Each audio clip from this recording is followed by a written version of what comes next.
Почитуван председателе, почитувана колешка Даниела, во вашиот говор се осврнавте на даноците и успешната политика која водите.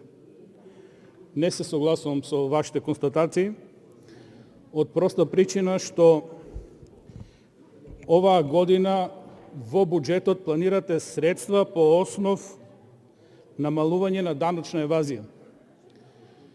Според проекцијата на вашата влада, во државата имаме сива економија 30%, според проекцијата на ММФ, таа сива економија изнесува 37%. Тоа е огромна бројка, за да може вие да се пофалите дека добро менаџирате со даноците во Република Македонија.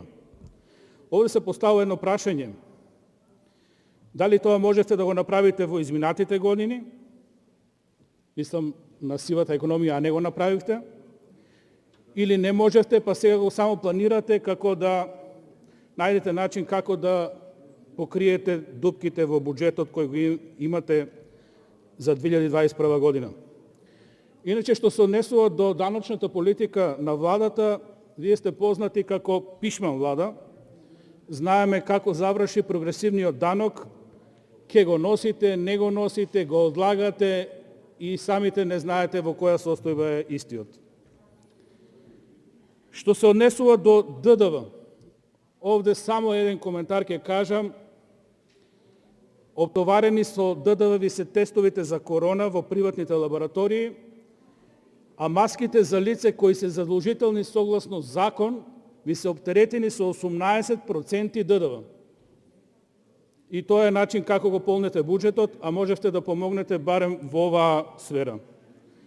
Што се однесува до даноците за приходи за пензиско и здравствено осигурување, треба сериозно да размислите, имате 52.000 ново невработени лица, од кои голем број ви се од реалниот сектор.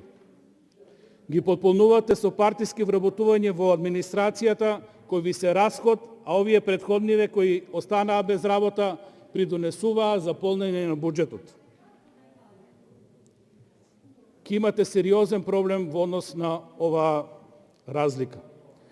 И конечно најавувате помпезно на зголемување на данокот за имот, како некоја бог знае каква реформа да зголемиш данок. Само ќе ги одвратите луѓето кои планираат да купат станови, со тоа ќе го замрзнете градежништвото. И јасно е дека луѓето инвестираат во недвижнини како еден од најдобрите можности во ситуација кога во државата нема услови за бизнис. Благодарам. Се надевам ќе одговорите на овие прашања.